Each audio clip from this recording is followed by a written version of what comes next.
मज्जनतिमिरन्दैश्वगणाञ्जनशलाकया चक्षुरुन्मीलितं येन तस्मै श्रीगुरुवे नमः।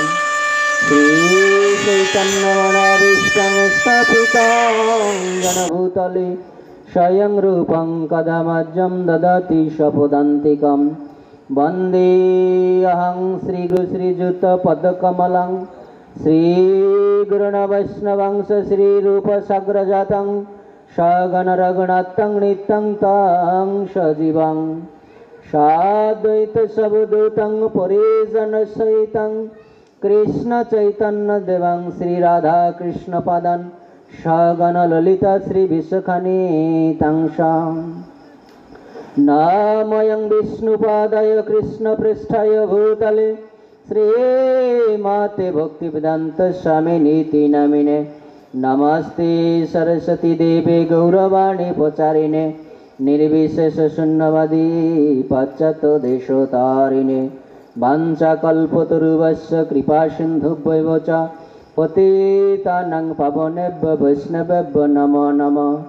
जय रूप सनातन भट्ट रघुनाथ श्रीजीव गोपाल भट्ट दास रघुनाथ ऐसाय गोसारी करे चरण बंधन যাহা হইতে বিঘ্ন নাশয় অভীষ্ট পূরণ। এইসাই গোসাই যাবে ব্রজে কৈলাবাস রাধা গোবিন্দের নিত্য নীলা করিলেন প্রকাশ। বৃন্দায় তুলসী দেবায় প্রিয়ায় কেশবস্য চ কৃষ্ণ ভক্তি প্রদে দেবী সত্যবত্তায় নমো নমঃ। অনার্পিতং সরিং শিরাতে করুণায়বতীর্ণং কলৌ সমার্পয়িতুন্নত উজ্জ্বল রসং সভক্তি শ্রিয়ম হরিপুরাট সুন্দর দুতি কদম্ব সন্দীপিত সদা হৃদয় কন্দরে স্ফীত জয় শচীনন্দন নম মহাবদন্নায় কৃষ্ণ প্রেম প্রদায়িতে कृष्णाय कृष्ण चैतन्य नामने गौरती से नमः। हे कृष्ण करुणा सिंधु दीनबंधु जगतपते गोपीश गोपिका कांत राधा कांत नमस्तुते।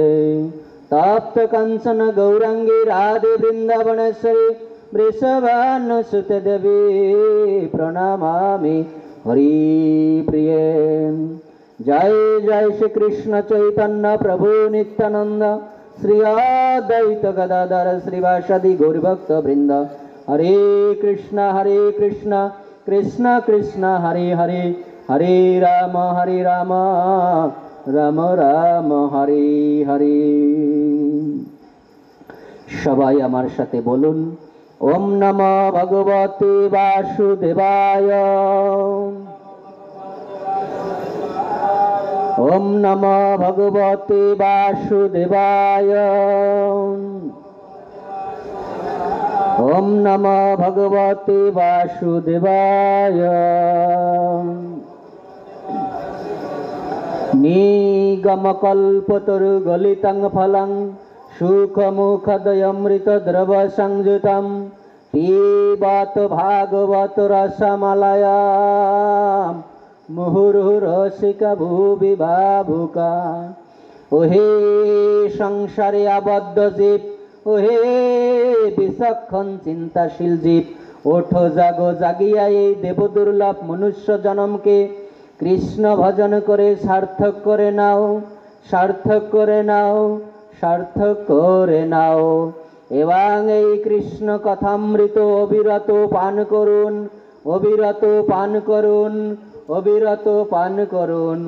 এই কৃষ্ণ কথামৃত মুক্ত পুরুষরা পর্যন্ত আস্বাদন করে থাকেন। আয়ুর হরতে বৈপুংসনম উদ্যন্মে অস্ত তস্যতে যৎখননিত ক্ষীণ उत्तम श्लोक वार्ताय। प्रतिदिन सूर्य उदित एवं अस्त गिये समस्त जीवेर आयु एक एक दिन करे हरण करे निये जाए। शुधु एकमात्र तादेरই आयु हरण करिते पारे ना যারা সাধু সঙ্গ করে হরি ভজন করে। গোবিন্দ গোবিন্দ গোবিন্দ জয় জয়, শুনিলে গোবিন্দ কথা ত্রিতব জলা দূরে যায়। গোবিন্দ গোবিন্দ গোবিন্দ জয় জয়, শুনিলে গোবিন্দ কথা সর্ব পাপ ক্ষয় হয়। গৌর হরি বল। শ্রীমদ্ ভাগবতে বলা হয়েছে, নিগম কল্পতরু গলিতাং ফলাং সুখ মুখাদয় অমৃত দ্রব সংযুতম পিবত ভাগবত রসামালায়ম। এই ভাগবত কথা, এই কৃষ্ণ কথাকে রসমালাইয়ের সাথে তুলনা করেছে। পিবত ভাগবত রসামালায়ম। কি রসমালাই খেতে খুব সুস্বাদু না, খুব মিষ্টি। তদ্রূপ এই শ্রীমদ্ ভাগবত কথা কে বলা হয়েছে শ্রীমদ্ ভাগবত কথামৃত বা কৃষ্ণ কথামৃত। অমৃতের সঙ্গে তুলনা করা হয়েছে। যে অমৃত পান করলে কি হয়? অমৃত পান করলে সে এই জগৎ থেকে মুক্ত হয়ে দিব্য দেহ প্রাপ্ত হয়, তার দেহটা দিব্য হয়ে যায়। তদ্রূপ এই ভাগবত কথামৃত, এই কৃষ্ণ কথামৃত যদি কেউ পান করে, যদি কেউ শ্রবণ করে, তাহলে তার এই জড়বন্ধন মুক্ত হয়ে ভগবানের কাছে ফিরে যেতে পারে,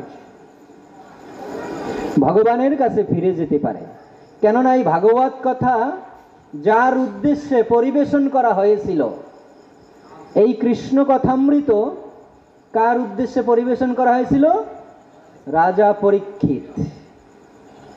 রাজা পরীক্ষিত তিনি সপ্তম দিবস 7 দিন ধরে ভাগবত কথা শ্রবণ করে ভগবত ধাম বৈকুণ্ঠ ধাম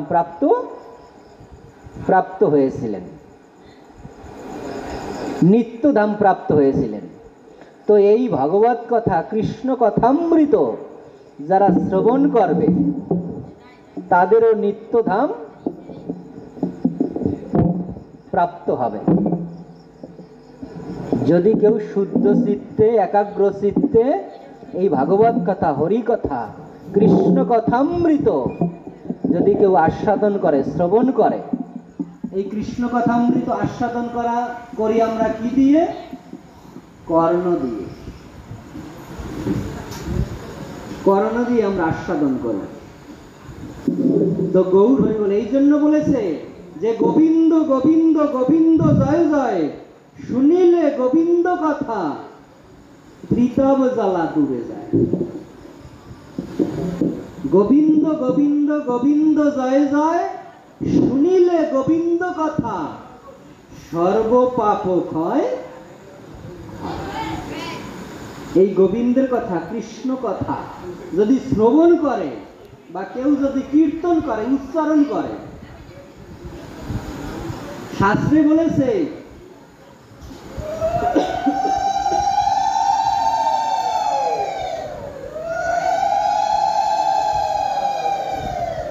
গৌর হরি বল, শাস্ত্রে বলেছে কেউ যদি একবার কৃষ্ণ নাম উচ্চারণ করে, একবার, আমরা ছোটবেলায় শুনেছি যে একবার কৃষ্ণ নামে যত পাপ হরে পাতকিরও সাধ্য নাই তত পাপ করে। যে একবার যদি কেউ কৃষ্ণ নাম উচ্চারণ করে, একবার, যে একবার কৃষ্ণ নামে যত পাপ হরে পাতকিরও সাধ্য নাই তত পাপ করে। তো হ্যাঁ, আমরা শাস্ত্রও পেয়েছি যে কেউ যদি একবার কৃষ্ণ নাম উচ্চারণ করে, একবার কেউ যদি বলে, সবাই বলুন আমার সাথে, হরে কৃষ্ণ হরে কৃষ্ণ, যে কেউ যদি একবার কৃষ্ণ নাম উচ্চারণ করে, একবার কৃষ্ণ নাম উচ্চারণ করা মাত্র তার কোটি কোটি জন্মের পুঞ্জীবিত সঞ্চিত পাপ থেকে সে মুক্ত হয়ে যায়।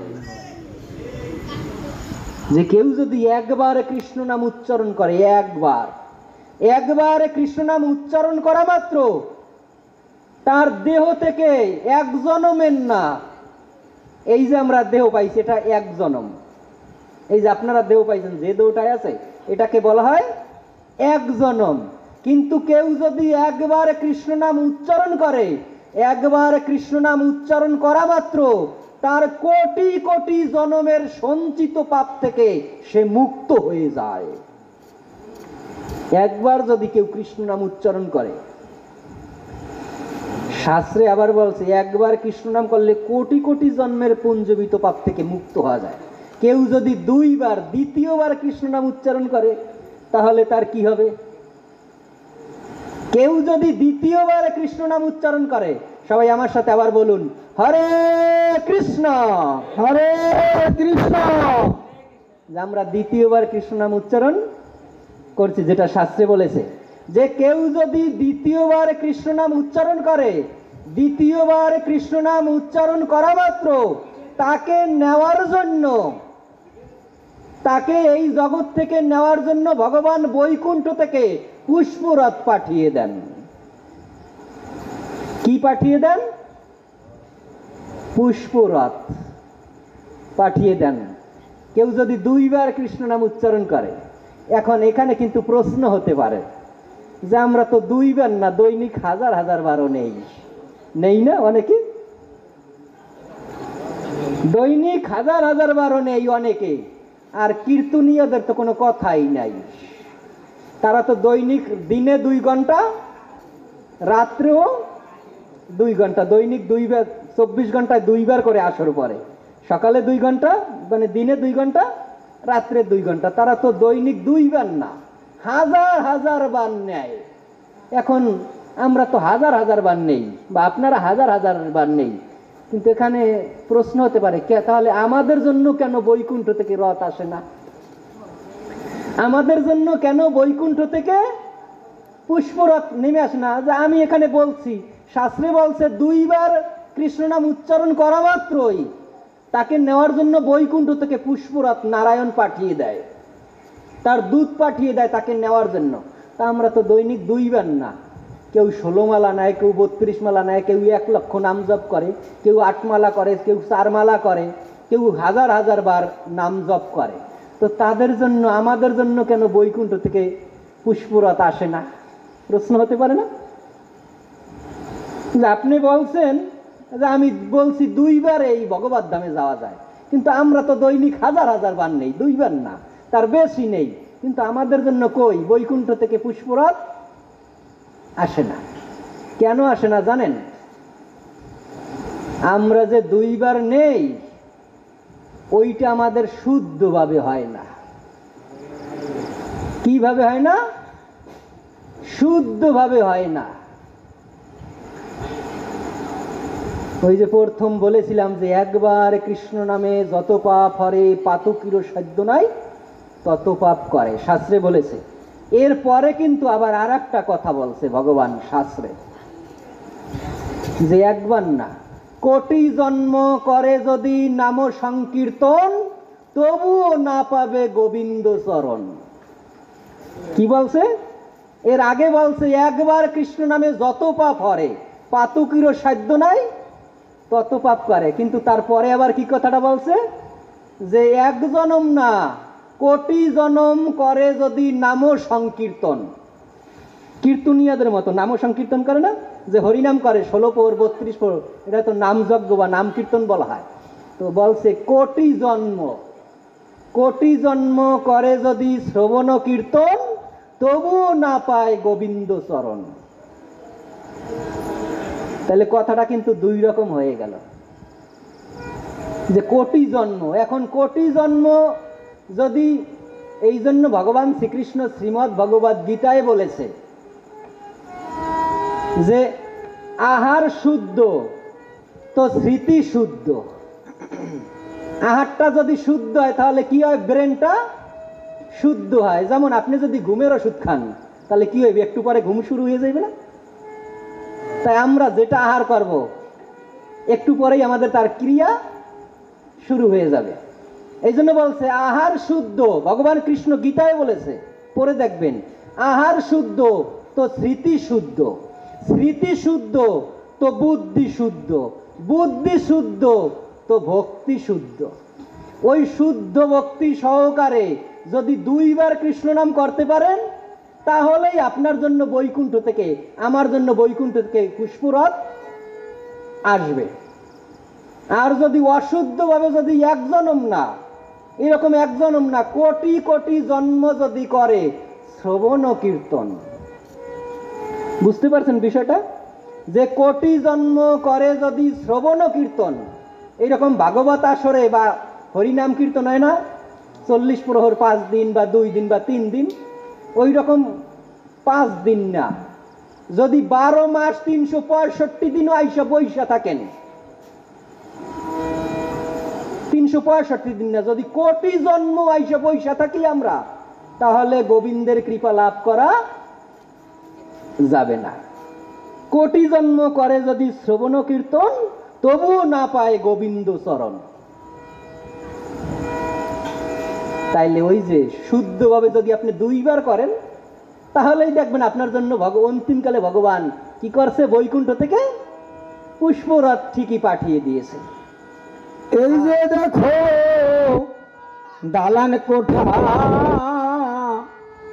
মরলে নেবে শ্মশান ঘাটা, সঙ্গে দিবে সেরা বিছানা। যতই করি আমার আমার, আমি কেবা তুমি কাহার। চোখ বুঝিলে সবই হবে পর, এমন সাধের জনম পাইয়া হেলায় হেলায় দিন হারাইয়া। শেষের দিনে কিনিবি সম্বল, যাবি যেদিন পার ঘাটাতে, কি দিবি তুই মাঝির হাতে। এই দেশের ধন সেই দেশেতে হবে রে অসন। গৌর হরি বল। তো এই জন্য আমরা যদি শুদ্ধভাবে 1 বার হরিনাম করি বা 2 বার হরিনাম করি, তাহলেই আমরা নিশ্চিত ভগবানের কাছে ফিরে যেতে পারবো। এই কৃষ্ণ নামের এতই শক্তি, ভগবান বলেছে আমার সে আমার নাম বড়, ভগবানের সে ভগবানের নাম বড়। যেমন এই কৃষ্ণ নাম সর্বক্ষণ কে গায় বেশি জানেন? নারদ মুনি। কে কীর্তন করে বেশি? নারদ মুনি। সবসময় গলায় বীণা আর কি নারায়ণ নারায়ণ কীর্তন করে না, যে নারায়ণ নারায়ণ নারায়ণ শ্রীমান নারায়ণ নারায়ণ নারায়ণ। তো এই নারদ মুনি যে কীর্তন করে, নারায়ণের দিব্য নাম কীর্তন করে, তো নারদ মুনি ভাবে যে আমি এই যে সর্বক্ষণ গোবিন্দের নামগুলো কীর্তন করি, নারায়ণের নামগুলো কীর্তন করি, এই নারায়ণের নামের মহিমা কি? এই নারায়ণের নাম করলে, হরিনাম করলে, কৃষ্ণ নাম করলে এতে জীবের কি কল্যাণ হয়, বা আমি যে কৃষ্ণ নাম করি আমারই বা কি গতি হবে? তো তার মনে একটা সংশয় যে আমি যে সবসময় নারায়ণের নাম করি, এতে আমার কি হবে, বা এই নারায়ণের নামে জীবের কি কল্যাণ হয়। এই ভেবে নারদ মুনি চলে গেছে তার পিতার কাছে। নারদ মুনির বাবাকে ব্রহ্মা, ব্রহ্মার কাছে গিয়ে প্রশ্ন করছে যে পিতাশ্রী, আমি যে এই যে সর্বক্ষণ নারায়ণের দিব্য নাম কীর্তন করি, এই নারায়ণের নামে জীবের কি গতি হবে, বা আমারই বা কি গতি হবে? তখন ব্রহ্মা বলছে যে দেখো, এ জগতে কেউ যদি সমুদ্রের পাড়ে দাঁড়িয়ে কেউ যদি সমুদ্রের ঢেউও গণনা করতে সক্ষম হয়। সমুদ্রের ঢেউ গণনা করতে পারে এ জগতে কেউ? কারণ সমুদ্রের পাড়ে দাঁড়ায়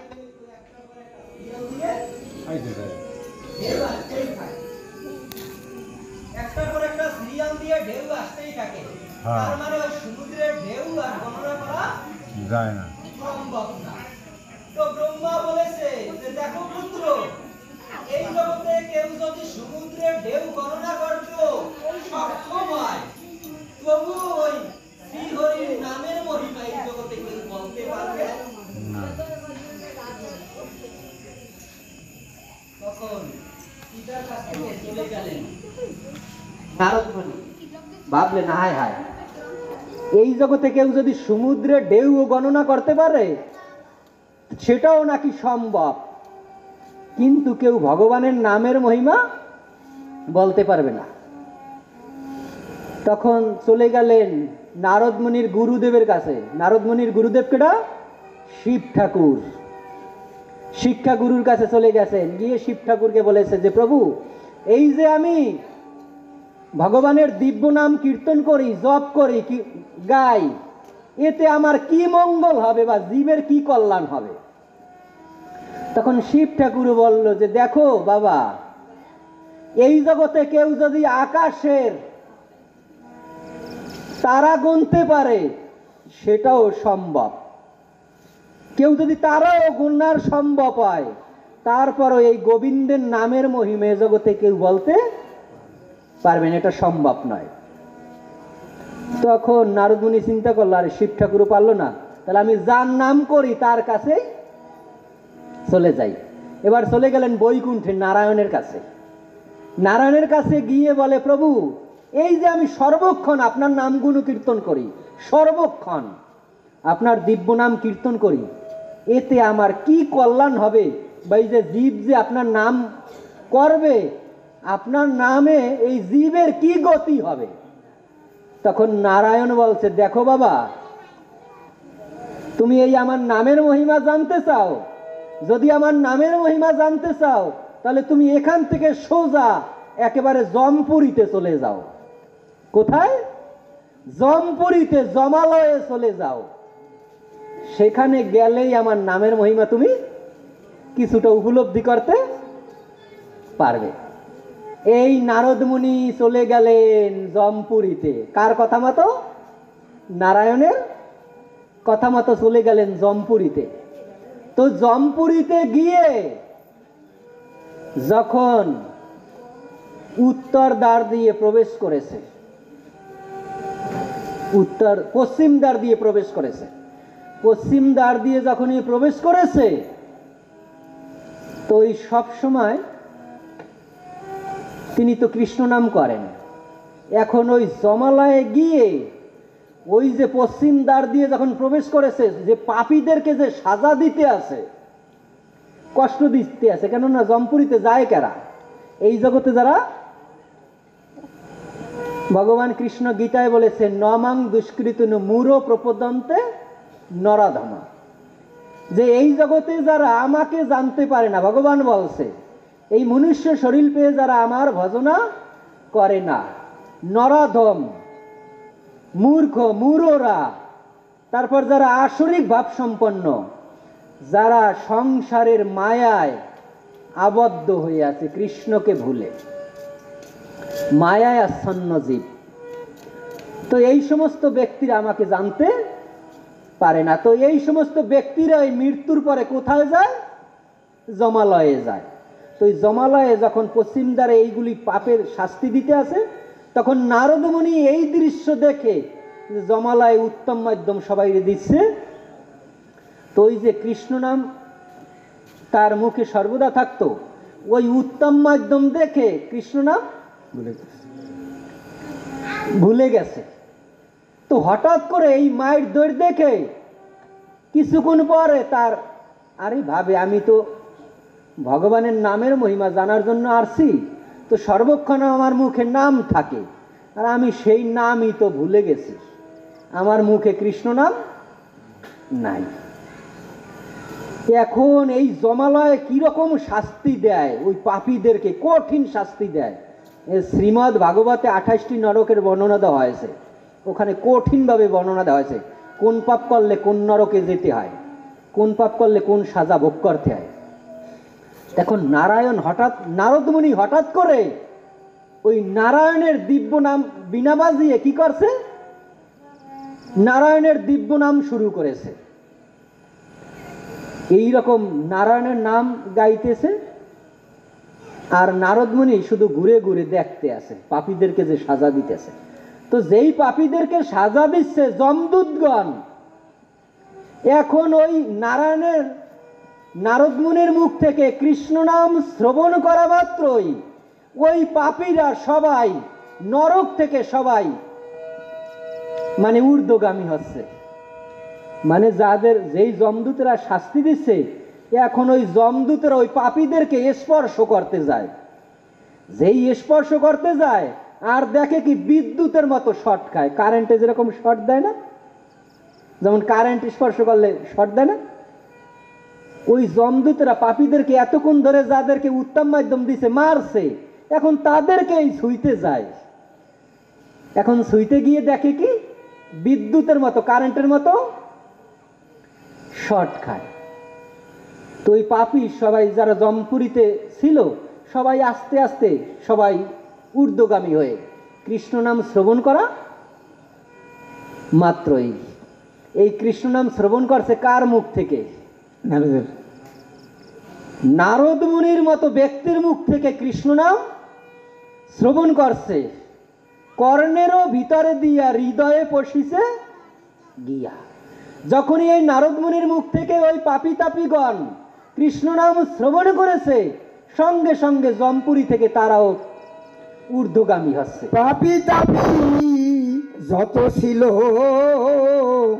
কৃষ্ণ নামে উদ্ধারিল,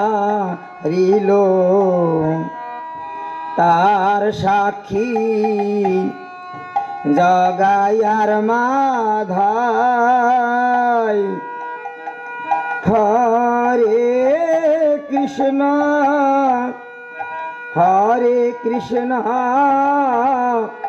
কৃষ্ণ কৃষ্ণ হরে হরে,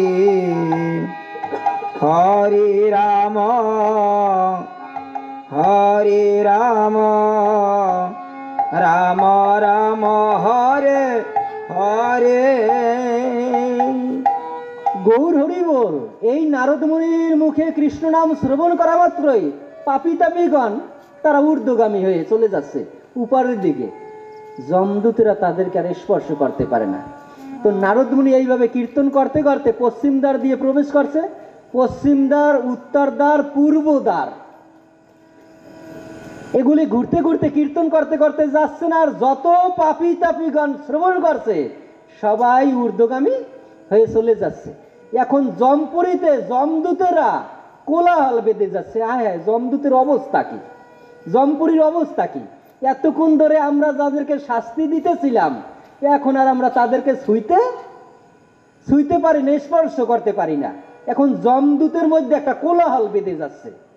এখন এলাকায় যদি কোলাহল বাঁধে বা কোনো বাড়িতে যদি কোলাহল বাঁধে, পুরো এলাকা ছড়াই যায় না? তো এই ছড়াইতে ছড়াইতে একেবারে যমরাজ যেখানে বসা থাকে সেখান পর্যন্ত, মানে রাজা পর্যন্ত শুনে গেছে। এক যমদূত গিয়ে বলে যে এমন এক ব্যক্তি প্রবেশ করছে এই জমপুরীর ভিতরে, একটা বিনা বাজিয়ে বাজিয়ে কি করে, নারায়ণের দিব্য নাম কীর্তন করে। তো এই কীর্তন শোনা মাত্রই সমস্ত পাপী তাপীগণ সবাই ঊর্ধ্বগামী হয়ে চলে যাচ্ছে। তাদেরকে আমরা স্পর্শ করতে যাই, ছুঁইতে পারি না, বিদ্যুতের মতো কারেন্টের মতো শর্ট খাই। রাজার কাছে গিয়ে বলছে, যমরাজের কাছে। তো যমরাজের কাছে গিয়ে যখন বলছে, তখন যমরাজ কয় তাইলে তো এ তো বিনা বাজাইয়ে বাজাই যখন গান করে, তো এ তো নারদ মুনি। তো এখন এই বিনা বাজাইতে বাজাইতে গান গাইতে গাইতে এখন যম রাজা যেখানে থাকে তার পাশে গিয়ে নারদ মুনি দাঁড়িয়েছে। আর ওদিকে যমরাজ বলে ওই যমদূতদেরকে, হে আমার দূতগণ, এই এত সুন্দর ভগবানের দিব্য নাম, নারায়ণের দিব্য নাম কীর্তন কেউ যদি শ্রবণ করে, আরো যদি শোনে ওই নারদের মতো শুদ্ধ বৈষ্ণবের মুখে, ভক্তের মুখে, আমার জমপুরি কি আর তাইলে থাকে? আমার জমপুরির যে চাইরে মানে 16 আনির 12 আনি যে উদ্ধার হয়ে চলে গেছে, চাইরানি যে আছে, এতেই তোমরা সন্তুষ্ট থাকো। যেই নারায়ণের নাম এত পবিত্র, এত দিব্য নাম, আরো যদি হয় শুদ্ধ ভক্তের মুখে, তাইলে এই যে আমার জমপুরি যে 16 আনির চাইরানি যে আছে, কেননা এই নারায়ণের দিব্য নাম এতই পবিত্র, কেউ যদি জপ করে, কেউ যদি কর্ণে শ্রবণ করে, আর কেউ যদি এই দিব্য নাম কীর্তন করে, সে এই জগতের ভববন্ধন মুক্ত হয়ে ভগবত ধামে প্রবেশ করে।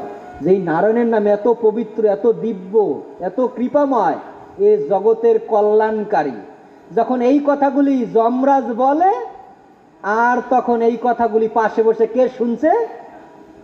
নারদ মুনি। তো নারদ মুনি তো এই নামের মহিমা জানার জন্যই তো কোথায় গেছে? বৈকুণ্ঠ, জমালয়ে গেছে। জমালয়। বৈকুণ্ঠ থেকে নারায়ণ পাঠিয়েছে, যাও ওই জমপুরিতে গেলে এই নামের মহিমা তুমি জানতে পারবে। বৈকুণ্ঠে জমপুরিতে গিয়ে সামান্য একটু নারায়ণের নাম কীর্তন করছে, তাতে 100 ভাগের 75 ভাগ বৈকুণ্ঠ দামে, 100 ভাগের 75 ভাগ বৈকুণ্ঠ দামে পাঠিয়ে দিয়েছে। তাইলে দেখেন, এই নারায়ণের দিব্য নাম কীর্তন করলে তখন নারদ মুনি বুঝতে পারছে, আরে আমি তো নারায়ণের নামের মহিমা জানার জন্য জমপুরিতে আসছি, তো এই আমি নারায়ণের নাম কীর্তন করা মাত্র ওই জমপুরির 12 আনি ফাঁকা হয়ে গেছে।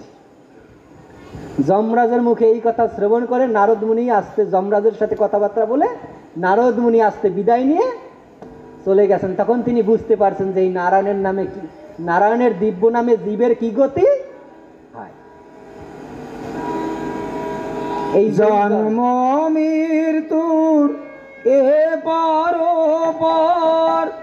মধ্য জীবনের এই তরি কাণ্ডারি শুধু প্রভু নারায়ণ, সেই ভরসায় ভেসে চলো রে। হরে কৃষ্ণ নাম এক মহামন্ত্র যে, ওরে মন একবার বলো রে। প্রতি অক্ষরে তার স্বয়ং শ্রীকৃষ্ণ, প্রতি অক্ষরে তার স্বয়ং শ্রীকৃষ্ণ, স্বরূপে প্রকাশ হল রে। হরে কৃষ্ণ হরে কৃষ্ণ, কৃষ্ণ কৃষ্ণ হরে হরে, হরে রাম হরে রাম, রাম রাম হরে হরে।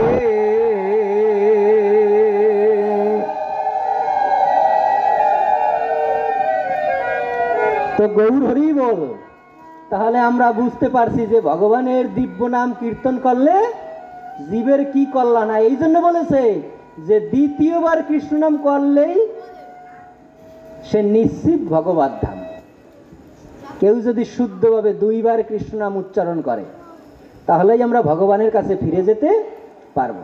এই জন্ম মৃত্যু জরাবেদির সংসারে আমাদের আর জন্মগ্রহণ করতে হবে না। এই জগতে আমরা প্রতিনিয়ত কষ্ট পাইতে আছি, প্রতিনিয়ত। সে যত টাকাওয়ালা থাক, আর বাড়িওয়ালা থাক, আর গাড়িওয়ালা থাক। এই জন্য বলেছে বান্ধব নাই রে, ও যে যেদিন ভব পাহাড়ের ডাক আসিবে, সেদিন একা একা যেতে হবে। যেদিন প্রাণ পাখি বিদায় নিবে, সেদিন সঙ্গের সাথী কেউ হবে না। সেদিন নাম বিনে আর গতি নাই রে, সেদিন কৃষ্ণ বিনে বান্ধব নাই রে।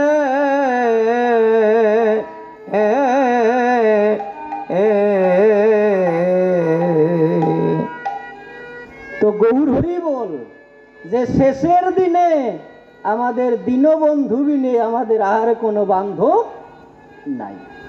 সেই শেষের দিনে আমাদের পরম বান্ধব হলো ভগবান। এই জগতে আমরা কয়দিন থাকব?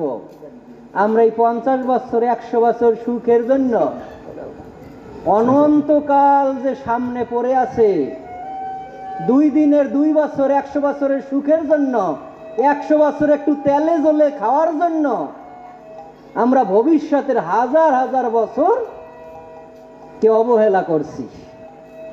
এই জগতে হয়তো 100 বছরই আমরা তেলে জলে খেতে পারবো, 100 বছরই তেলে জলে খেতে পারবো, এর চেয়ে তো বেশি দিন থাকতে পারবো না এই জগতে। কেননা এই জগৎ থেকে একদিন সবারই আমাদের একদিন চলে যেতে হবে। ভগবান গীতায় বলেছে, এই মৃত্যুরূপী ঔষধকে সকলকেই একদিন খেতে হবে। এই মৃত্যুরূপী ঔষধকে, এই যে মৃত্যু যন্ত্রণা কত যে ভয়ঙ্কর, বিছনায় পড়ে থাকে মৃত্যু যন্ত্রণায় কাতরাতে থাকে, মৃত্যু যন্ত্রণা যে ভয়ঙ্কর, আবার জন্মগ্রহণ করতেও কিন্তু তার চেয়েও ভয়ঙ্কর। জন্মগ্রহণ করতেও কষ্ট, মৃত্যুবরণ করতেও কষ্ট, তারপর তো এই জগতে একটার পর একটা দুঃখ তো লেগেই থাকে। কেউ অবপনটন চাই না, তারপরও অবপনটন আসে। কেউ বিপদ আপদ চাই না, তারপরও বিপদ আপদ আসে। কেউ রোগ শোক চাই না, তারপর রোগ শোক আসে। কেউ বৃদ্ধ হতে চাই না, চাই, তারপরও বৃদ্ধ হয়ে যাচ্ছি। কেউ মৃত্যুবরণ করতে চাই না, তারপরও মারা যাচ্ছি। সবাই আছে। যে কোটিপতি তারও আছে এই দুঃখগুলা। কি কোটিপতির রোগ শোক হয় না? ডাক্তারে বলে না 1 কাপ অন্ন খাবা, এর বেশি আর খাবা না। তো এই জগৎটা হলো দুঃখের আলয়। ভগবান শ্রীকৃষ্ণ শ্রীমদ্ ভগবদ গীতায় বলেছে, মামপত্য পুনর্জন্ম দুঃখলয়ম অশাশ্বতম। এই জগৎটা দুঃখের আলয়, প্রতিনিয়ত দুঃখ পাই। তো যারা বুদ্ধিমান ব্যক্তি, যারা বুদ্ধিমান, তারা ওই জগতের সন্ধান করে, ওই জগতের সন্ধান করে।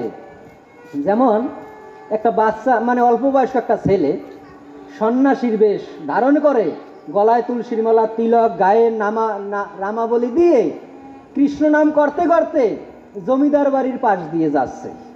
জমিদার বাড়ির পাশ দিয়ে কৃষ্ণ নাম গাইতে গাইতে, তো জমিদারের স্ত্রী রানীমা ডাকছে, এই যে সন্ন্যাসী ছেলে, সাধু ছেলে, এদিকে আসো। তাই আসছে। কয় কি রানীমা? কয় তোমার এই, তোর এখন পর্যন্ত বয়স হয়েছে, এই বয়সে এই ধুতি পরছিস, কৃষ্ণ গেঞ্জি গায়ে দিছিস, কপালে তিলক পরছিস, গলায় তুলসীর মালা, সন্ন্যাসীর বেশ ধারণ করছিস, এখন পর্যন্ত তোর সময় হয়েছে? এই জগতের তো তোর ভোগবিলাস কিছুই করা হয় নাই। এত সকালে এই সাধু বৈরাগী হয়েছিস, সন্ন্যাসী হয়েছিস। তখন ওই ছোট ছেলেটি বলে যে, রানীমা অনেক দূরের পথ তো, তাই সকাল সকালই যাত্রা করেছি, অনেক দূরের পথ, তাই সকাল সকাল বের হয়েছি। তো এই জগতে আমরা সংসারে আছি ঠিকই, কিন্তু আমাদের যে আসল কর্ম সেগুলি কিন্তু আমরা করি না। আমরা শুধু সকালবেলা ঘুম থেকে উঠে কি কিভাবে একটু ভালো খাওয়া যায়, কিভাবে একটু তেলে জলে খাওয়া যায়, কিভাবে একটু আরামায়েশ করা যায়, কিভাবে অমকের জন্য এইটা করা যায়, বউ তো এইটা পছন্দ করে, অমকে তো নাতিপুতি তো এইটা ভালো খায়। সকালবেলা ঘুম থেকে উঠেই শুধু এই চিন্তা ভাবনা করি। কিন্তু যারা কৃষ্ণ ভক্ত তারা সকালবেলা ঘুম থেকে উঠেই আগে মঙ্গল আরতি করে, স্নান করে, তিলক করে, কি করে, মন্দিরে গিয়ে মঙ্গল আরতি করে, রাধা গোবিন্দের সেবা পূজা করে। যেমন একজন ভক্ত আর একজন অভক্তের মধ্যে পার্থক্য দেখেন। একজন ভক্ত সকালবেলা ঘুম থেকে উঠে স্নান টান করে বাজারে যায়, আর একজন অভক্ত সেও সকালবেলা ঘুম থেকে উঠে বাজারে যায়। একজন অভক্ত বাজারে গিয়ে চিন্তা করে, আমার বউ তো কচুরলতি ভালো খায়, বা আমার বউ তো এই শাড়িটা ভালো পছন্দ করে, আমার ছেলে তো ও তো আবার একটু লিচু ভালো খায়, বা আমার মেয়েটা একটু আম ভালো খায়, বা এই মাছটা ভালো খায়। একজন অভক্ত বাজারে গিয়ে এই চিন্তা করে, করে না? করে। আর একজন কৃষ্ণ ভক্ত বাজারে যায়, বাজারে গিয়ে ভাবে যে আজকে মহাপ্রভুর ভোগে কোনটা দেওয়া যায়, নূতন সবজি কোনটা ওরছে, আজকে গোবিন্দের জন্য এইটা নেব, গোবিন্দের জন্মাষ্টমী সামনে আইতে আছে, গোবিন্দের জন্য এক সেট পোশাক বানাইতে দেই। একজন ভক্তের চিন্তা আর একজন অভক্তের চিন্তা। একজন অভক্ত চিন্তা করে সকালবেলা ঘুম থেকে উঠে তার পোলায় কোনটা ভালো খায়, মাইয়ায় কোনটা ভালো পছন্দ করে, বউ কোনটা প্রিয়। তাই দুইজনের মধ্যে ভগবানকে কে পাবে? যে ভগবানের কথা চিন্তা করে সে পাবে, না যে বাজারে গিয়ে বউর কথা চিন্তা করে সে ভগবান রে পাবে? চিন্তা করে দেখেন। যে জন কৃষ্ণ ভজে নারী, তার সাথে নাই সঙ্গ, তার সাথে নাই সঙ্গ। আমি জয় রাধে গোবিন্দ বলে, আমি জয় রাধে গোবিন্দ বলে বেড়াইব আমি, বেড়াইব আমি, আমি ওই আমি কৃষ্ণ নামের হার বানাইয়া, ওই আমি কৃষ্ণ নামের হার বানাইয়া গলেতে পরিব, গলেতে পরিব। কৃষ্ণ কৃষ্ণ কৃষ্ণ বলে আনন্দে নাচিব, আনন্দে ভাসিব। তো গৌর হরি বল। এই জন্য বুদ্ধিমান ব্যক্তিরা সবসময় পরপারের যেজন কৃষ্ণ ভজে সে হলো চতুর, যেজন কৃষ্ণ ভজে সে হয় চতুর, আর যেজন কৃষ্ণ নাহি ভজে সে হয় ফতুর। শেষের দিনে দেখবে এখন যেদিকে দেখিতে পাই সাথী মোর কেহ নাই। এই জন্য বলেছে যে যাবি যেদিন পার ঘাটাতে, কি দিবি তুই মাঝির হাতে, এই দাসের ধন সেই দাসে তোর হবে রে অচল। এই জগতের হেডমাস্টারি দিয়ে কিন্তু ওই জগতে যাওয়া যাবে না, এই জগতে মন্দিরের সভাপতি দিয়ে ওই জগতে যাওয়া যাবে না। ওই জগতে যেতে হলে একমাত্র পারের করি কি কৃষ্ণ নাম। চারি যুগে চারি ধর্ম জীবেরই কারণ, কলি যুগে ধর্ম হয় নাম সংকীর্তন। অতএব কলি যুগে নামযজ্ঞ সার, আর কোন ধর্ম করলে নাহি হবে। শ্রীকৃষ্ণের নাম নিয়ে এসেছি মা ঘরে ঘরে, বদন ভরে বলো সবাই রাধা কৃষ্ণের নাম। হরে কৃষ্ণ হরে কৃষ্ণ, কৃষ্ণ কৃষ্ণ হরে হরে, হরে রাম হরে রাম, রাম রাম হরে হরে। গৌর হরি বল। হরে কৃষ্ণ। এই জন্য বলেছে যেজন কৃষ্ণ ভজে সে হলো চতুর। কৃষ্ণ ভক্তরা একটু চতুর। যেমন ওই আবার ইর মতন একটা উপমা মনে পড়ে যায়, যে উপমাটি হলো কি, একটা হাতি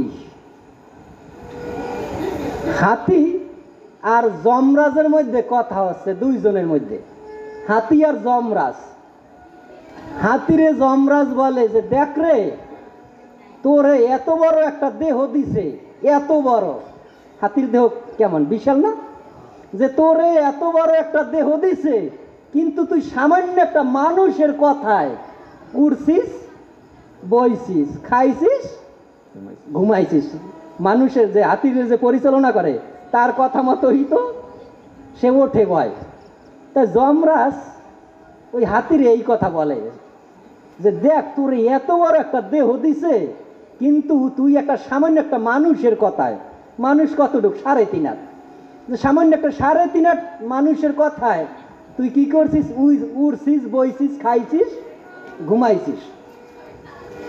এগুলি কেউ করে? এই 3.5 হাত মানুষের কথায় তুই উড়ছিস, বইছিস? তখন হাতি বলে, দেখেন,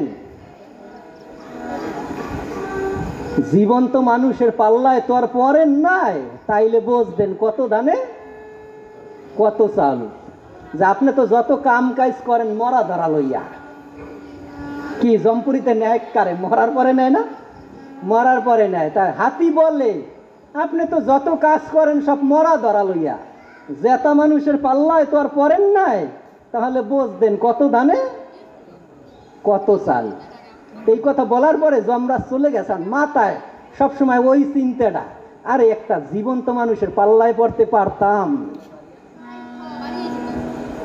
একটু জীবন্ত মানুষের পাল্লায় পড়তে পারতাম। হাতি বলছে বারবার, জীবন্ত মানুষের পাল্লায় তো আর পড়েন নাই, যদি পড়তেন তাইলে বুঝতেন। তখন যমরাজ বুদ্ধি করে, ঠিক আছে, আমার একটু জীবন্ত মানুষের পাল্লায় পড়তে হবে। তো দুইজন যমদূতের বলছে জীবন্ত মানুষ কোথায় পাবে, যে যাও মত্তলোকে গিয়ে একজন জীবন্ত মানুষ ধরে নিয়ে আসো। দুইজন যমদূতের বলছে। তখন আবার যমদূতের বলে দিয়েছে, এই জীবন্ত মানুষ কিন্তু খুব ডেঞ্জারাস, বিপজ্জনক, এদেরকে সাবধানে হ্যান্ডেল করবে। তো দুইজন যমদূত এই মত্তলোকে আইছে। তো মত্তলোকে আসার পরে দেখে কি, জীবন্ত মানুষ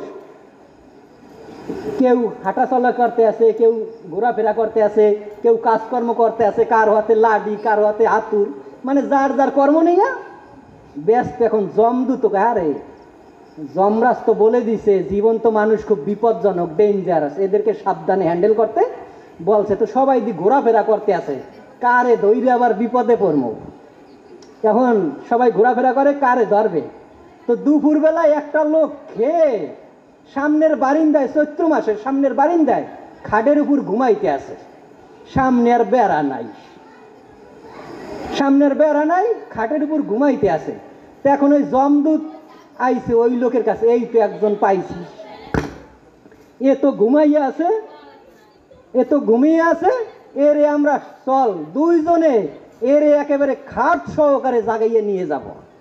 তা দুইজনে দুই সাইড ধরে খাট ধরে একেবারে এরে জাগাইয়ে আকাশপথে নিয়ে যাচ্ছে। কোথায়? জমালয়ে নিয়ে যাচ্ছে। এখন যেই আকাশপথে নিয়ে যাচ্ছে, হঠাৎ করে ওই লোকের কাছে ঘুম ভেঙে। কার? যে ওই যে খাটের উপর ঘুমাইছিল। এখন পার দ্বারে দেখে কি এক সিঙ্গালা মানুষ, মাথার দ্বারে দেখে কি এক সিঙ্গালা মানুষ। আবার ডাইন দিকে তাকিয়ে দেখে, নিচের দিকে তাকিয়ে দেখে, হায় হায়, আমি দিয়ে একেবারে 1000 কিলোমিটার উপরে। কয়, ও যদি আমার এই চকিটা একটু কাইট করে, তাইলেই আমি এখান থেকে পড়ে আমার ডাইলের সমপরিমাণ আমি থাকবো না। এই ভয়ে তো ও আর কিছু বলে না, যে ও আমার যেথা ইচ্ছা সেথায় নেয়। ওরে যদি বলি এখন সারা শব্দ দেই, আর যদি খাটটা একটু কাইট করে, তাইলেই আমার অবস্থা কিরোসিন। তো ও ঘুমের ভাঙ ধরে আছে। যেই জমালয়ের দরজায় গেছে, জমপুরির দরজায়, তখন ও দেখছে যে এই মাটি কাছে, যে এখান থেকে ফেলাইলো আমার আর কিছু হবে না। তখন ওই যমদূতদেরকে বলে, এই থামাও থামাও থামাও, রাখো রাখো, আমাকে কোথায় নিচ্ছ? কয়, তোমাকে জমপুরিতে নেওয়া হচ্ছে, জমালয়। তখন ওই ব্যক্তি বলে, আমি জমপুরিতে যাব কেন, আমি তো এখন পর্যন্ত জীবিত জেতা, আমি জমালয়ে যাব কেন? কয়, হ্যাঁ, তোমাকে রাজার আদেশ, তোমাকে জীবিতই জমপুরিতে নিতে হবে। এখন গৌর হরি বল, এখন ওই লোকে বুদ্ধি করছে, আরে জমপুরিতে যদি আমারে নেয় তাইলে তো ওখানে নিয়ে কি আমার আরামায়েশে রাখবে, ওখানে তো উত্তম মাধ্যম দেবে। এখন ও বুদ্ধি করছে, দেখো ভাই আমার জমপুরিতে নেবার নেও, আমার কোনো অসুবিধা নাই, তাই আমার একটা শেষ ইচ্ছা আছে, আমার একটা শেষ বাসনা আছে। কেউ যদি দেখো মৃত্যুর পূর্বে যদি কেউ বাসনা করে তাইলে কিন্তু ফাঁসির আসামিরও শেষ ইচ্ছা পূরণ করে। তা আমার একটা শেষ ইচ্ছা আছে, আমার বাসনাটা পূরণ করো। তখন যমদূতগণ ভাবছে, ঠিক আছে, জমপুরিতে নেওয়ার আগে ওর কি বাসনা আছে একটু ইচ্ছাটা পূরণ করি। কয়, ঠিক আছে, তোমার কি বাসনা? তখন ওই ব্যক্তি বলল যে, আমি একখানা লেটার দেব, পত্র দেব, এই পত্রখানা তুমি নিয়ে একটু তোমাদের রাজার কাছে পৌঁছাই দেবা। তো ও লাগছে, হে রাজন, কি লাগছে? হে রাজন, কিছুক্ষণের মধ্যেই আমি তোমার জমালয় মানে তোমার মন্দিরে নররূপে আগমন করতেছি। কি বলছে চিঠিতে? হে রাজন, মানে যমরাজ রাজা বলছে, হে রাজন, কিছুক্ষণের মধ্যেই আমি তোমার এই জমালয়ে তোমার মন্দিরে আগমন করতে আসি নররূপে, ইতি নারায়ণ। কি লাগছে? ইতি কার নাম দিছে? নারায়ণ। চিঠিটা খুব সুন্দর করে ভাঁজ করে যমদূতের হাতে দিছে, যাও গিয়ে তোমার রাজার কাছে দিয়ে আসো। তো রাজার কাছে চিঠিটা যখন নিয়ে গেছে, চিঠিটা খুলে দেখে কি, হে রাজন, কিছুক্ষণের মধ্যেই আমি তোমার জমালয়ে আসতে আসি নররূপে, ইতি নারায়ণ। নারায়ণ কার নাম? বৈকুণ্ঠের নারায়ণ। এখন নারায়ণের চিঠি পেয়ে এখন তো ওই যমরাজ জমালয় পরিষ্কার করতে আছে, মানে তাদের কোনো কোম্পানির যদি এমডি আয় বা চেয়ারম্যান যদি অডিট করতে আয় তাহলে কি অফিস আদালত সব গুছগাছ করে রাখে না? এখন ওই জমপুরি একদম ক্লিন করতে আছে, পরিষ্কার করতে আছে। তো পঞ্চপ্রদীপ আরতি সাজাইতে আছে, চামর ব্যঞ্জন এক একজনের এক একটা হাতে দিয়ে দিছে। এখন ওই জমালয়ে তার যমরাজ তার যমদূতগণ সহকারে নিয়ে একেবারে গেটে গেছে। তো গেটে গেছে পর ও ওই যমদূত থেকে ফাঁকি দিয়ে ও একেবারে যমরাজের সামনে চলে আসছে। সামনে যখন চলে আসছে, এসে দাঁড়াইছে, আর ওই সিটিটার সাথে দেখে মিল, যে কিছুক্ষণের মধ্যেই আমি তোমার জমালয়ে নররূপে আসতে আছি, ইতি নারায়ণ। নারায়ণ আইতে আছে কি? নররূপে, মানে মানুষ রূপে। এখন ওই মানুষ তো এই সামনে পাইছে, এখন ওই যমরাজ পঞ্চপ্রদীপ দিয়ে আরতি দেখায়, চামর ব্যঞ্জন করে, অমক করে, তমক করে, একদম আরতি করতে করতে করতে করতে কোথায় নিছে? ভিতরে একেবারে মেইন চেয়ারে, যেখানে যমরাজ বসে, যেই সিংহাসনে, সেখানে নিয়ে ওরে বসাইছে একেবারে। এখন দুইজনে বাতাস করে, কেউ চামর বাতাস করে, কেউ ময়ূর পাখা দিয়ে, রাধা গোবিন্দের বাতাস করি না, কেউ ময়ূর পাখা দিয়ে বাতাস করে, কেউ আরতি দেখায়। এখন যমরাজ নিজেও বাতাস করতে আছে, যমরাজ নিজেও বাতাস করতে আছে।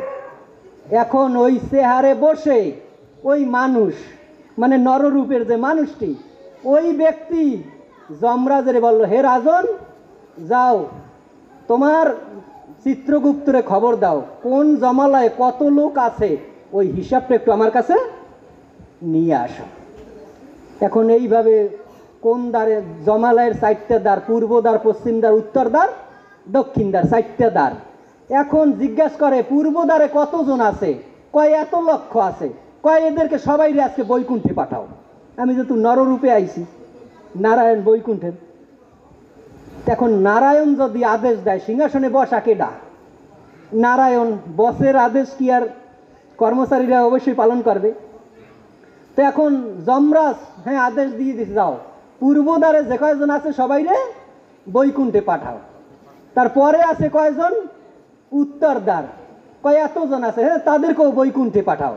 পশ্চিম দ্বার, হ্যাঁ তাদেরকেও বৈকুণ্ঠে পাঠাও। পূর্ব, পশ্চিম, উত্তর, এই 3 দ্বার। আর দক্ষিণ দ্বারে থাকে মহাপাতকী, একদম যারা কঠিন পাপ কর্ম করে।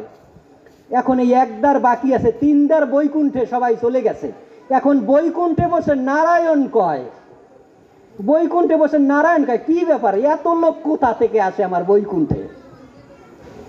এত লোক বৈকুণ্ঠে কোথা থেকে আসে?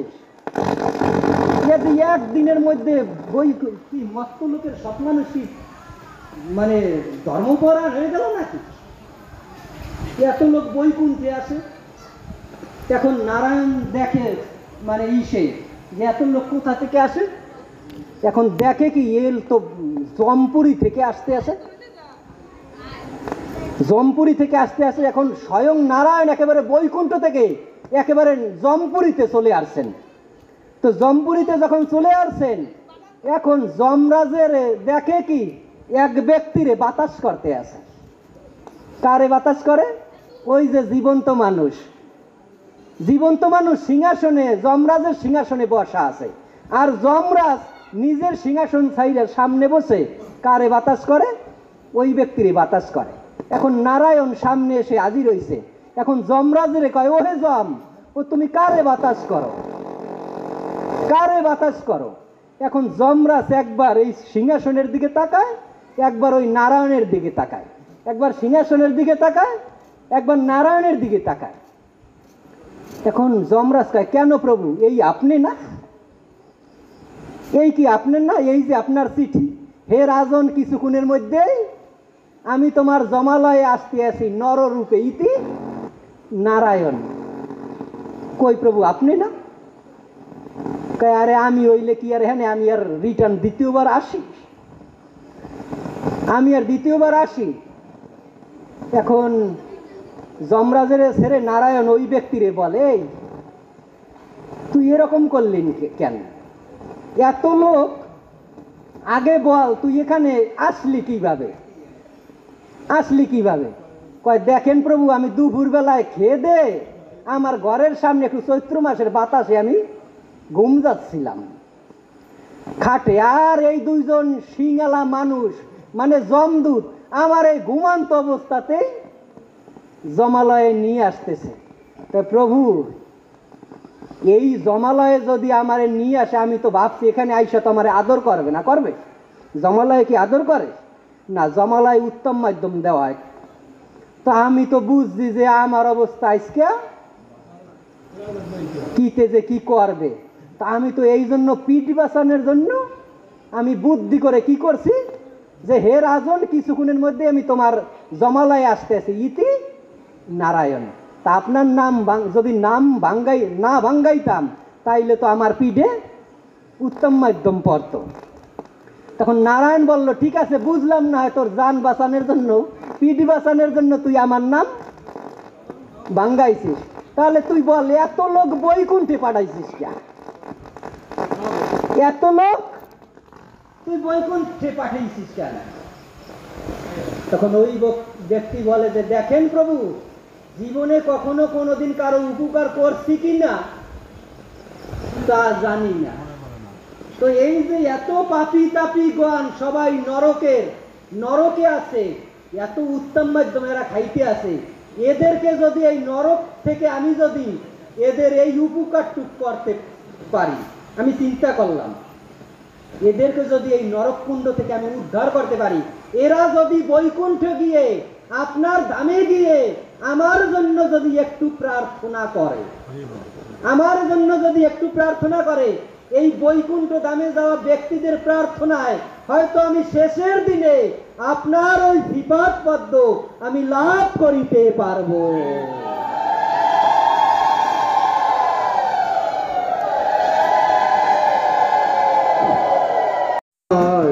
দুদিনেরই ভালোবাসা পথের পরিচয়, ভাই বলো বন্ধু বলো কেউ তো কারণ নয়। দুদিনেরই ভালোবাসা পথের পরিচয়, কৃষ্ণ কৃষ্ণ বল ময়না, রাধা রাধা বল, কলি যুগে কৃষ্ণ নাম পথেরই সম্বল। কৃষ্ণ কৃষ্ণ বল ময়না, রাধে রাধে বল, কলি যুগে কৃষ্ণ নাম পথেরই সম্বল। তো গৌর হরি বল। দেখেন, দিন আর দিন চলিয়া যায় দিন, বেলা বেশি আর নাই। আমাদের কিন্তু বেলা বেশি নাই, হাতে কিন্তু সময় নাই। কার কখন এই জগৎ থেকে চলে যেতে হবে আমরা কেউ জানি না। যার যেদিন সময় আসিবে, যার যেদিন ওই ভবপারের ডাক আসিবে, সেই দিন তার এই জগতের সব কিছু ফেলে চির জনমের মতো বিদায় নিয়ে চলে যেতে হবে। মানব জনম হয় কি না হয়, মানব জনম হয় কি না হয়, আপন দেশে চল রে মন, জীবন বেলা যায় রে চলে, সময় তো আর নাই রে বেশি, জীবন বেলা যায় রে চলে। তুলসী পূজায় বারে ভক্তি, ভগবত সেবায় পাবে মুক্তি, বৈষ্ণব সেবায় হবে শক্তি, আনন্দে দিন কেটে যাবে, জীবন বেলা যায় রে চলে, সময় তো আর নাই রে বেশি।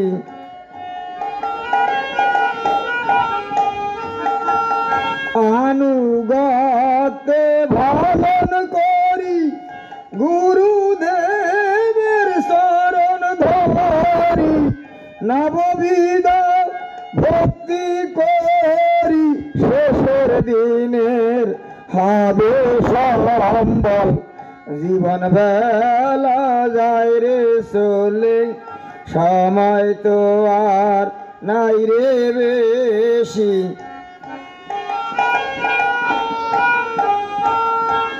মালা জপি গীতা পড়ি, ভক্ত সঙ্গে কীর্তন করি, মালা জপি শাস্ত্র পড়ি, ভক্ত সঙ্গে কীর্তন করি, ব্রতের মধ্যে একাদশী, ব্রতের মধ্যে একাদশী, সাধন ভজন করো রে মন, জীবন বেলা যায় রে চলে, সময় তো আর নাই রে বেশি, জীবন বেলা যায় রে চলে।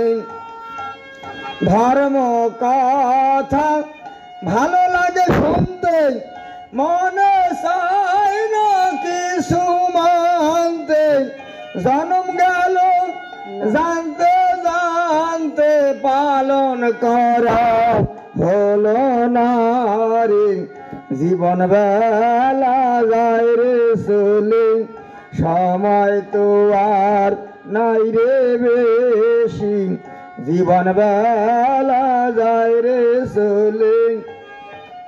মানব জনম হয় কি না হয়, আপন দেশে চল রে মন, জীবন বেলা যায় রে চলে। তো গৌর হরি বল, আমাদের সবারই একদিন অন্তিম দিন আসবে, সবারই। এই মনুষ্য শরীর পেয়েছি, এই একটা দেহ, যদি আমরা গোবিন্দ সেবায় কৃষ্ণ সেবায় না লাগাতে পারি, আমরা এই দেহ পেয়েছি সুন্দর দেবদুর্লভ মনুষ্য জনম, এই দেহ দ্বারা যদি আমরা গোবিন্দ সেবা না করতে পারি, যদি সাধু সঙ্গ না করতে পারি, তাহলে শাস্ত্রে বলেছে দুর্লভ মনুষ্য জন্ম পাইয়া রাধা কৃষ্ণ না ভজিয়া, জানিয়া শুনিয়া বিষ খাইন।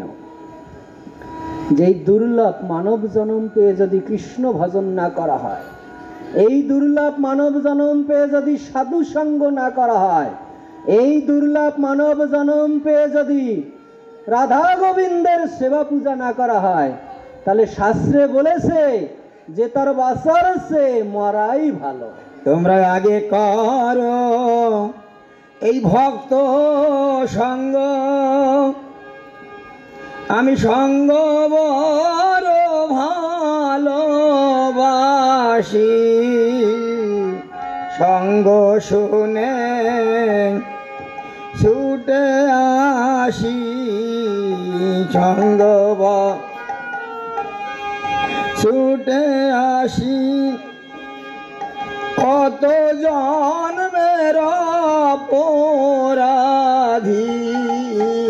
ভক্ত দাও দাও আমায় চরণ ধুলি, কত জন্মের অপরাধী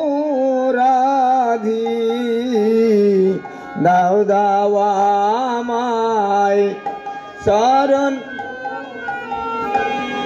আমার ভাগ্যে হয় কি না হয় ভক্ত দাও দাও আমায় চরণ ধুলি, আমার ভাগ্যে হয় কি দাও দাও।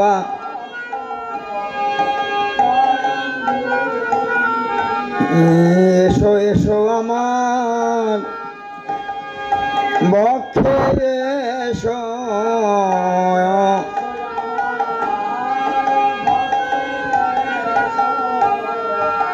আমায় এবার ক্ষমা কর, আমায় এবার কত জন্মের অপরাধী আমায় একটু ভালোবাসো,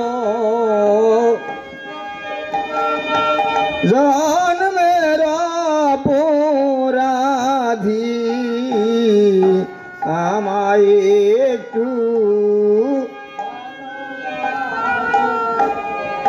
দাও দাও আমায় শরণ ধুলি,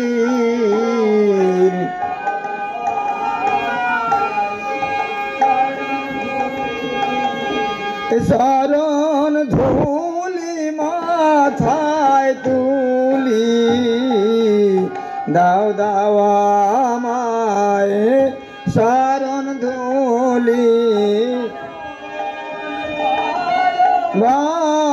ভালোবাসি দাও দাও।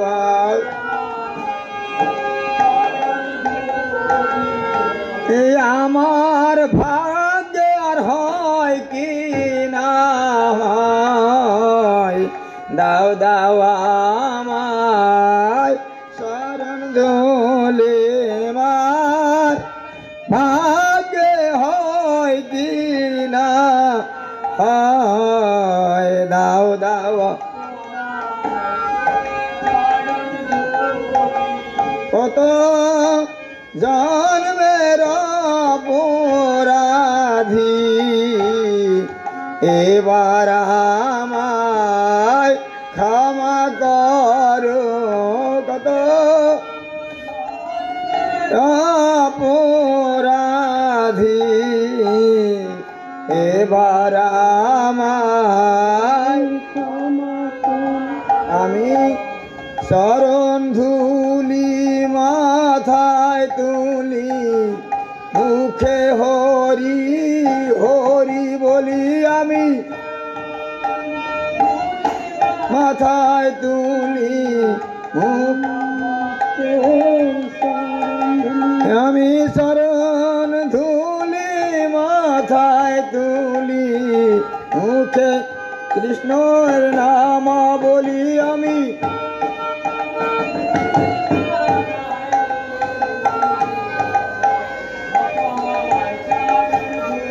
নিতাই গৌর হরি বল হরি বল হরি বল হরি বল, নিতাই গৌর হরি বল হরি বল হরি বল হরি বল। গৌর হরি বল। আমায় ডাক দিয়াছে যেতে হবে ভাই, পরকালে একবার জানো তোমার দেখা পাইরে, মরণ আমায় ডাক দিয়াছে যেতে হবে ভাই।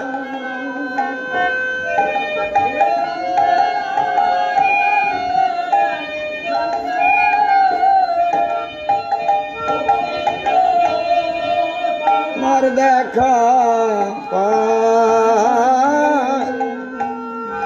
মরণ আমায় ডাক দিয়াছে যেতে হবে ভাই, পরকালে একবার জানো তোমার দেখা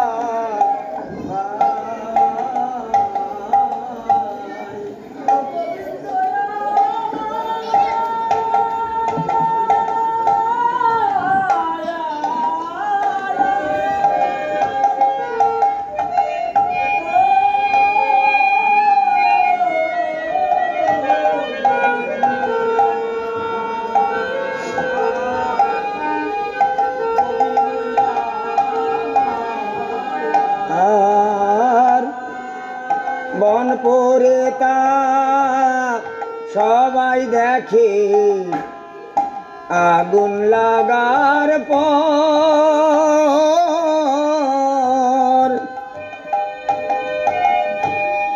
মন পরে তা কেউ দেখে না, এক দেখে ঈশ্বর।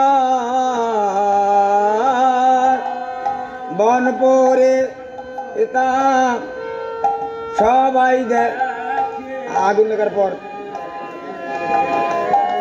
খুশি আগুন লাগার পর এতক্ষণ করে না এখন আমি মন পরে কেউ দেখে না, তাহলে বাদ এক দেখে ও তুমি মনের মতো ওরা এবারে তুমি মন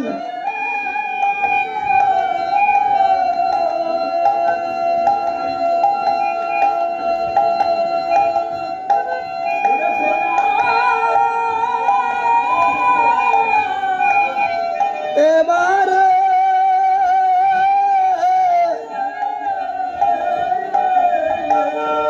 ওরার বাকি যেন আর থাকে না, পোরার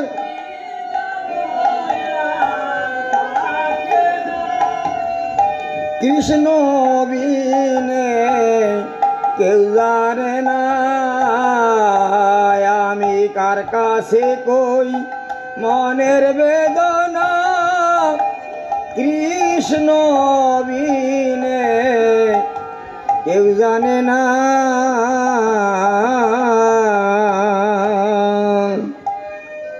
গৌর হরি বল। তো এই রকম বাসনা আমাদের ভক্ত প্রহ্লাদ সে করেছিল। প্রহ্লাদ ভগবানকে কৃষ্ণকে ভালোবেসেছিল বলে তার পিতা হিরণ্যকশিপু তাকে মারার জন্য কত চেষ্টা করছে, অনেক চেষ্টা করেছিল প্রহ্লাদকে মারার জন্য। প্রহ্লাদ কৃষ্ণ ভক্ত বলে, আর হিরণ্যকশিপু প্রহ্লাদের বাবা ছিল কৃষ্ণ বিদ্বেষী, আর প্রহ্লাদ ছিল কৃষ্ণ ভক্ত। এই জন্য প্রহ্লাদকে মারার জন্য বিষ খাওয়াইছিল, ঘরে আগুন জ্বালাইয়া রেখেছিল, সর্পের ঘরে ভিতরে রেখেছিল, তারপর সাগরে পাথরের সাথে বেঁধে সাগরে ফেলেছিল। তার নিজের পুত্রকে মারার জন্য কত চেষ্টা করেছে, কিন্তু কোনো চেষ্টাতেই প্রহ্লাদকে মারতে পারে না। কেননা প্রহ্লাদকে মারতে পারে না এই জন্যই, প্রহ্লাদ ছিল একমাত্র ভগবানের প্রতি শরণাপন্ন, সর্ব অবস্থাতেই ভগবানকে ডাকছে, বিপদে পড়া মাত্রই ভগবানকে ডাকছে। তো এখন তার পিতা দেখে যে প্রহ্লাদকে আর কোন অবস্থাতেই মারতে পারে না। তো এক সময় জল্লাদকে প্রহ্লাদের বাবা হিরণ্যকশিপু বলে, ওহে জল্লাদ, এর একেবারে গভীর জঙ্গলে নিয়ে যাও, গভীর জঙ্গলে নিয়ে এর মস্তকটা ছেদন করে শুধু মাথাটা আমার কাছে নিয়ে আসো, আর দরডা এর বনের পশু পাখিরে খাইয়ে দিও, যাও একে নিয়ে যাও। তো জল্লাদ হিরণ্যকশিপু রাজার কথা মতো নিয়ে গেছে জঙ্গলে, গভীর অরণ্যে। তো গভীর অরণ্যে নেওয়ার পরে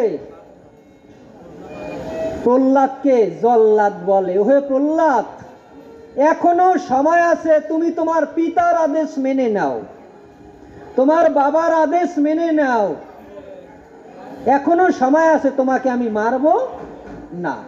আর যদি তোমার বাবার আদেশ তুমি না মেনে নাও, তাহলে এই দেখো ধারালো খড়গ দিয়ে কিছুক্ষণের মধ্যেই আমি তোমার মস্তক ছেদন করব, আমি তোমার মস্তক ছেদন করব। তখন প্রহ্লাদ ওই জল্লাদকে বলে, ওহে জল্লাদ, এই মৃত্যুর কাঠগড়ায় আমাকে দাঁড় করিয়ে আমাকে মৃত্যুর হুমকি দিচ্ছিস? আমি মৃত্যুকে পরোয়া করি না। যেদিন থেকে আমি ওই গোবিন্দের চরণে আত্মসমর্পণ করেছি, সেদিন থেকে আমি এই মৃত্যু আমার হয়েই আছে, সেদিন থেকে মৃত্যু আমার হয়েই আছে। তো আমি এই মৃত্যুকে ভয় করি না, মৃত্যুকে আমি পরোয়া করি না। তখন জল্লাদ বলল, তাহলে তো তোমার মৃত্যু নিশ্চিত, তোকে আর কেউ বাঁচাতে পারবে না। জল্লাদ যখন দাঁড়ালো খড়গ বের করছে, তখন প্রহ্লাদ দুটো হাঁটু ভূমিতে স্পর্শ করে উপর দিকে তাকিয়ে গোবিন্দের কাছে প্রার্থনা করে, হে গোবিন্দ, কিছুক্ষণের মধ্যেই আমার এই সুন্দর জগৎ থেকে হয়তো আমার বিদায় নিয়ে চলে যেতে হবে। কেননা জল্লাদ যে ধারালো খড়গ বের করেছে, ওই ধারালো খড়গ দিয়ে আমার মস্তক ছেদন করবে, তো কিছুক্ষণের মধ্যেই হয়তো এই জগৎ থেকে আমার চলে যেতে হবে। তো প্রভু, আমি তোমাকে ভালোবাসি বলে আমাকে হত্যা করার জন্য আমাকে আমার বাবা এই জল্লাদের হাতে তুলে দিয়েছে।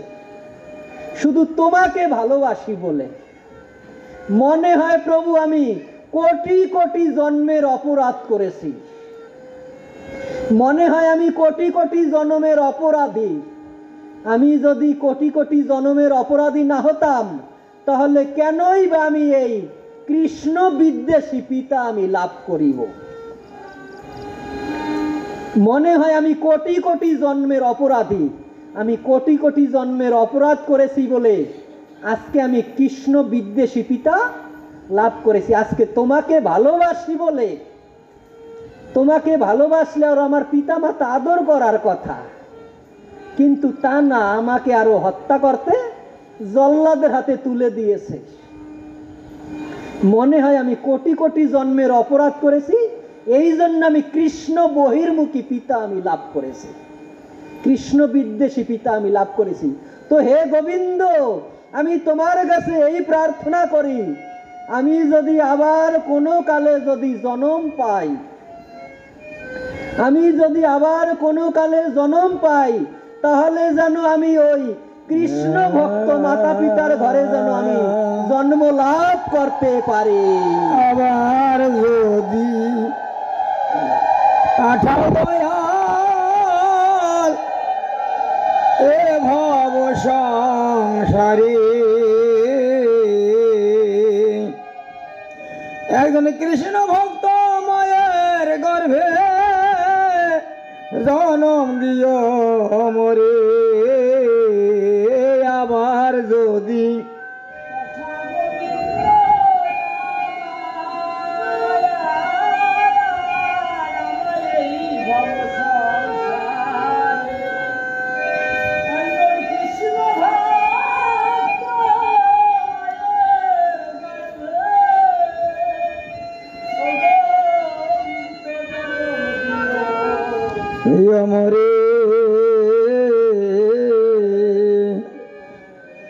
গোবিন্দ আমার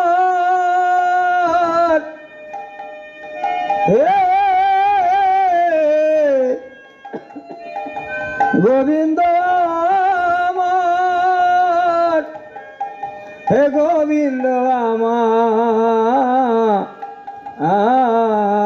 আবার যদি পাঠাও দয়াল এ ভব সংসারে একজন শুদ্ধ কৃষ্ণ ভক্ত মায়ের গর্ভে জনম দিও মোরে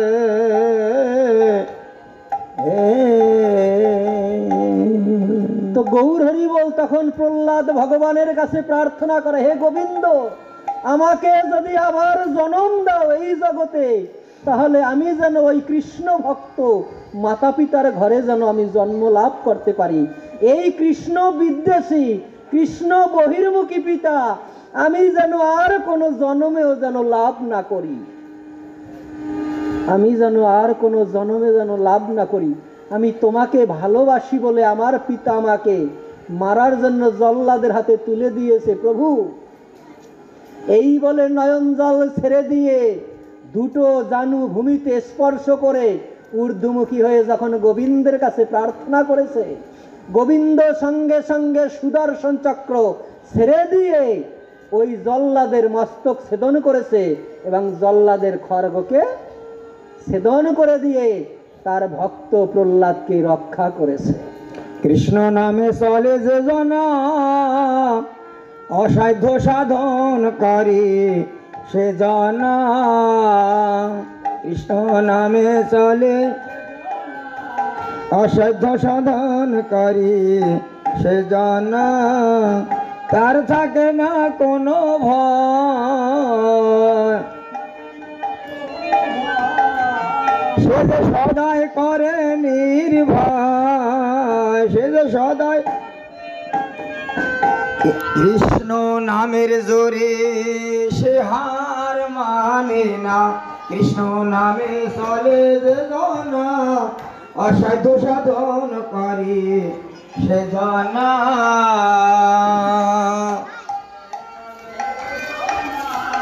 অসাধ্য সাধন করে সে জনা। তাই গৌর হরি বল দেখেন ভগবান তার